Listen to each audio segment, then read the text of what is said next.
Trump سے نمٹنے کے لیے مجھے بھاری مینڈیٹ چاہیے، یہ کارنی صاحب کی طرف سے کہا گیا۔ تو ٹرمپ سے کیسے نپٹیں گے؟ کیا لڑا دے ممولے کو شہباز سے؟ کیا کارنی صاحب میں اتنی زیادہ طاقت ہے، پاور ہے کہ وہ صدر ٹرمپ سے نمٹ سکیں؟ ہم بات کر رہے ہیں جسٹس سرفراز اگر صاحب کی، جنہوں نے اسلام آباد میں جا کے اپنی کورٹ لگا لی ہے۔ یہاں سے لاہور سے ان کو لے جایا گیا ہے اپنی مرضی سے، تو وہ نہیں گئے۔ اپنی ان کی جتنی بھی خواہش تھی وہ پوری نہیں ہو سکتی تھی، بہرحال رجیم ان کو وہاں پہ لے گئی تاکہ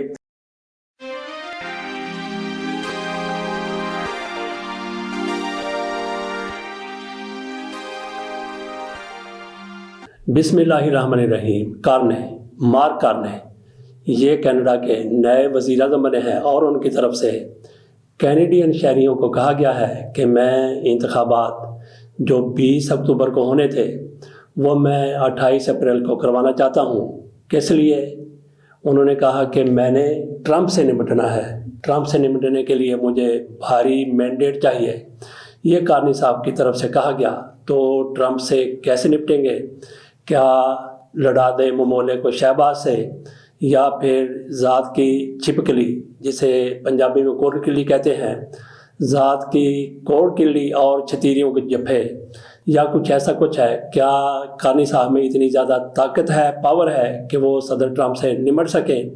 صدر ٹرمپ نے ان کو کیا چٹکی کاٹی ہے، کیا چنڈی وڈی ہے کہ یہ کہتے ہیں میں نے صدر ٹرمپ سے نمٹنا ہے؟ صدر ٹرمپ نے یہ کہا تھا کہ کینیڈا والوں ہمارے ساتھ شامل ہو جاؤ، ہمارا امریکہ کا 51واں صوبہ بن جاؤ، ریاست بن جاؤ، موج میں رہو گے، کچھ نہیں کرنا پڑے گا۔ لیکن اس پر کینیڈا کے کچھ لوگوں کی طرف سے شدید رد عمل کا اظہار کیا گیا۔ جس طرح سے کینیڈا کی اکانومی ڈوب رہی ہے، اگر یہ سلسلہ چلتا رہا تو کینیڈا ٹوٹ پھوٹ کا شکار ہو جائے گا۔ اب تو ٹرمپ کی طرف سے ان کو تحفظ دینے کی بات کی گئی ہے، پھر یہ 3 میں ہوں گے نہ 13 میں ہوں گے۔ ہو سکتا ہے کہ کوئی اور ملک ان پر قبضہ کر لے، یا پھر یہ چھوٹی چھوٹی ریاستوں میں کینیڈا بٹ جائے۔ بہرحال ٹرمپ صاحب کی طرف سے یہ سارا کچھ کہا گیا تھا، جس پر شدید رد عمل کا اظہار کیا گیا کچھ لوگوں کی طرف سے، کچھ پارٹیوں کی طرف سے۔ ان میں جسٹن ٹروڈو صاحب بھی شامل تھے۔ ایک طرف وہ بھی ٹرمپ سے مقابلہ کرنا چاہتے تھے، ٹرمپ کو وہ بھی آئینہ دکھا رہے تھے۔ دوسری طرف انہوں نے بھاگ لینے میں عافیت سمجھی، بھاگ گئے، نکل گئے، استعفیٰ دے دیا، وزارت عظمیٰ چھوڑ دی۔ تو کیا ٹرمپ سے ڈر کے چلے گئے؟ نہیں، بالکل ایسا نہیں ہے۔ انہوں نے استعفیٰ اس لیے دیا کہ ان کی پارٹی آئندہ اقتدار میں برقرار رہ جائے۔ اگر جسٹن ٹروڈو استعفیٰ نہ دیتے تو پھر اس پارٹی کے جیتنے کا کوئی امکان نہیں تھا۔ اور اسی چیز کو مد نظر رکھتے ہوئے مارک کارنی کی طرف سے بھی اب یہ کہا گیا ہے کہ میں نے ٹرمپ سے نمٹنا ہے۔ لوگوں کو اپنے طرف مائل کرنے کے لیے سارا کچھ ہے، بلکہ اس کو ڈرامہ بازی کہا جائے تو زیادہ بہتر ہے۔ کہانی کے راستے میں جو کانٹے جسٹن ٹروڈو بچھا گئے تھے، ان کے لیے ان کو ایک طرف ہٹانا نہایت مشکل ہے۔ اگر صورتحال اتنی ہی اچھی تھی تو پھر جسٹن ٹروڈو اقتدار چھوڑ کر، وزارت عظمیٰ چھوڑ کر نہ چلے جاتے ہیں۔ اکتوبر میں انتخابات ہونے تھے، شاید 20 اکتوبر ان کے کینیڈا میں انتخابات کی تاریخ تھی۔ اس سے کئی مہینے پہلے ٹروڈو صاحب استعفیٰ دے کر چلے گئے۔ اس کی کیا وجہ ہو سکتی ہے؟ اس کی وجہ یہ تھی کہ جسٹن ٹروڈو کو بالکل بھی امید نہیں تھی کہ اگلے انتخابات میں وہ جیت سکیں گے۔ انہوں نے استعفیٰ دینا بہتر سمجھا، اور انہوں نے یہ فیصلہ کیا کہ کارنی جو بنیادی طور پر ایک اکانومسٹ ہیں، وہ معیشت کو، کینیڈا کی معیشت کو اچھے طریقے سے سنبھال لیں گے۔ اگر وہ کینیڈا کی معیشت کو اچھے طریقے سے سنبھال لیں، اکتوبر میں انتخابات ہونے ہیں تو لوگوں کو سنبھلی ہوئی معیشت نظر آئے گی، تو اس کو ووٹ دے دیں گے، ہماری پارٹی پھر سے کنٹینیو کر لے گی۔ لیکن ایسا ہونے کا امکان دور دور تک نظر نہیں آتا۔ اس کی وجہ یہ ہے کہ جس طرح سے جسٹن ٹروڈو معیشت کو ڈبو کے چلے گئے ہیں، اس معیشت کا بحال ہونا ممکن ہی نظر نہیں آتا۔ ان کی طرف سے جو فیصلے کیے گئے، ایک تو انہوں نے اپنی معیشت ڈبو دی، اس کے علاوہ بھی کچھ ایسے ان کے فیصلے تھے جس کو کینیڈا کے عوام قطعی طور پر پسند نہیں کرتے۔ ان کی طرف سے اسکولوں میں، کالجوں میں سیکس کی تعلیم کو متعارف کروا دیا گیا۔ یہ جتنے بھی ویسٹرن کنٹریز ہیں، یہ جتنے زیادہ بھی ماڈرن ہو جائیں، لیکن اس کے باوجود بھی کہیں نہ کہیں وہاں پہ قدامت پسندی موجود ہے۔ وہاں پہ عزت کی بات ہوتی ہے، غیرت کی بھی کہیں نہ کہیں بات ہوتی ہے۔ تو سیکس تعلیم جس طرح سے اسکولوں میں، کالجوں میں دینے کا سلسلہ شروع کیا گیا، اس پر نہ صرف یہ کہ کینیڈا کے جو مقامی لوگ ہیں وہ شدید احتجاج کرتے ہوئے نظر آئے، وہاں پہ جس طرح سے مسلم کمیونٹی بھی بسی ہوئی ہے اور ہندو بھی وہاں پہ موجود ہیں، ان سب کی طرف سے بھی اس پر شدید رد عمل کا اظہار کیا گیا۔ ان لوگوں کی تو ہو سکتا ہے کہ جسٹن ٹروڈو کو کسی قسم کا کوئی فکر نہ ہو، کوئی پرواہ نہ ہو۔ اس منظرنامے کو اگر سر دست ایک طرف رکھ دیا جائے سیکس ایجوکیشن کے حوالے سے جو کچھ بتایا گیا، تو دوسری وجہ ان کی حکومت کی ناکامی کی معیشت تھی۔ معیشت جس طرح سے ڈوبی ہے، ان کی طرف سے معیشت کو کیسے ڈبویا گیا؟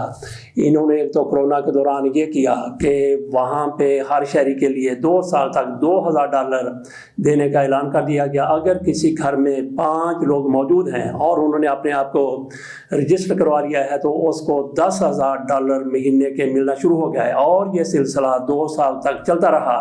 ایسے آپ اندازہ کر سکتے ہیں کہ آپ کی اکانومی جتنی بھی زیادہ مضبوط ہے، اتنے زیادہ پیسے لگا دیے گئے تو پھر اکانومی کا تو بیڑا غرق ہونا ہی تھا۔ اکانومی پر بالکل اثر ہوا، اور پھر ان کی طرف سے جس طرح سے بھارت سے شہریوں کو وہاں جانے کی اجازت دے دی گئی، خصوصی طور پہ 10 لاکھ طلبہ کو کینیڈا میں آنے کی اجازت دی گئی۔ 10 لاکھ کینیڈا میں طلبہ گئے تو ایک تو وہاں پہ تعلیمی اداروں پر بھی بوجھ بڑھ گیا، اور وہاں پہ رہائشی معاملات وہ بھی ابھر کر سامنے آنے لگے۔ یہی پہ بس نہیں ہے، یوکرین کی جنگ لگ گئی، اور اس کی وجہ سے پوری دنیا میں مہنگائی ضرور ہوئی ہے۔ اس کا اثر کینیڈا پر بھی پڑا، لیکن اس وجہ کو بھی آپ تھوڑی دیر کے لیے نظر انداز کر سکتے ہیں۔ اس کے ساتھ ساتھ ٹروڈو صاحب کی طرف سے یہ پالیسی بھی بنائی گئی کہ شام سے، عراق سے، اور اس کے علاوہ یوکرین سے جو لوگ بے گھر ہو گئے تھے، جو جنگ زدہ تھے، ان کو بھی اپنے ہاں آنے کی اجازت دے دی گئی۔ ان لوگوں کی تعداد لاکھوں میں ہے، وہ بھی کینیڈا کی معیشت کے اوپر ایک بوجھ بن گئے۔ اس سے آپ اندازہ کر سکتے ہیں کہ کینیڈا کی معیشت کس طرح سے ڈوبی ہے، اور اس کے ذمہ دار یہی جسٹن ٹروڈو تھے۔ اور پھر آپ کو ناظرین یہ بھی علم ہوگا، یقینی طور پر آپ کو علم ہوگا کہ جسٹن ٹروڈو یہ 3 مرتبہ منتخب ہوئے۔ 3 دفعہ منتخب ہونے کے بعد ان کی طرف سے قبل از وقت انتخابات کروائے گئے، اور ان کا ٹوٹل ٹرنور جو کہ 5 سال کے لیے ایک حکومت، ایک وزیر اعظم منتخب ہوتا ہے، وہ 15 سال بنتی ہے۔ ان کے والد پیئر ٹروڈو وہ بھی 3 بار وزیر اعظم بنے تھے، اور انہوں نے 15 سال مکمل کیے تھے، لیکن جسٹن ٹروڈو وہ 3 بار وزیر اعظم بنے، 3 بار منتخب ہوئے، لیکن ان کی کل مدت بنتی ہے 9 سال۔ اس سے آپ ان کی پالیسیوں کا اندازہ کر سکتے ہیں۔ ہر مرتبہ انہوں نے یہی سوچا، یہی جانا کہ اگر میں قبل از وقت انتخابات کروا دوں تو میں جیت جاؤں گا، اور اپنے اس مشن میں تو وہ 2 دفعہ کامیاب بھی رہے۔ لیکن اب انہوں نے استعفیٰ دے کے گھر جانا اس لیے مناسب سمجھا کہ صورتحال ان کے کنٹرول میں کسی طور بھی آنے والی نہیں ہے۔ انہوں نے یہ سہرا سجا دیا، بلکہ انہوں نے یہ پگڑی رکھ دی کارنی صاحب کے، بلکہ انہوں نے وزارت عظمیٰ کی پگڑی رکھ دی اپنے ایک ساتھی مارک کارنی کے سر پر، لیکن ان کے ہاتھ میں جو صورتحال دی، حالات دی ہے، وہ انتہائی زیادہ نامساعد ہیں۔ تو اس کا علم بالکل جسٹن ٹروڈو کے بعد ان کو بھی ہے، کارنی کو بھی ہے۔ اس لیے انہوں نے ٹرمپ کارڈ استعمال کیا ہے کہ ٹرمپ کے ساتھ میں نے نمٹنا ہے۔ ان کو پتا ہے کہ ہماری معیشت کس طرح سے ڈوب چکی ہے، اور جسٹن ٹروڈو کی ایسی پالیسیاں تھیں جنہوں نے قدامت پسندوں کو پریشان کر کے رکھ دیا تھا، اس لیے ان کے جیتنے کا کوئی امکان نہیں ہے۔ انٹاریو میں انتخابات ہوئے ہیں، وہاں پہ بھی بھارت کی طرح ایک ریاست میں آج انتخابات ہو رہے ہیں، دوسری میں کل ہو رہے ہیں، تیسری میں بعد میں ہو رہے ہیں۔ یہ ضروری نہیں ہے کہ وہاں پہ مرکزی انتخابات کے ساتھ ہی ریاستوں کے انتخابات بھی ہو جائیں۔ انٹاریو میں انتخابات ہوئے ہیں تو وہاں پہ قدامت پسند پارٹی کی طرف سے بھاری اکثریت حاصل کی گئی ہے، جبکہ ان کی پارٹی وہاں پہ شکست سے 2-4 ہو چکی ہے۔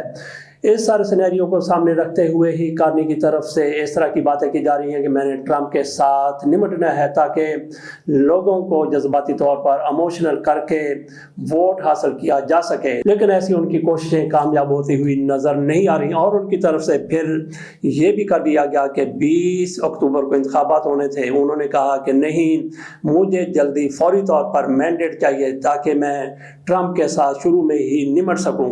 اس لیے انہوں نے انتخابات کا اعلان کیا کہ 28 اپریل کو ہوں گے۔ دیکھتے ہیں کہ 28 اپریل کو ہوتا کیا ہے، ان کے ساتھ کیا ہوتا ہے۔ بات کر لیتے ہیں ڈوگر کوٹ کی۔ ایک ڈوگر کوٹ پہلے بھی کبھی ہوا کرتی تھی، جس کے آسن بھون صاحب بھی ایک جج ہوا کرتے تھے، لیکن وہ کوٹ گئی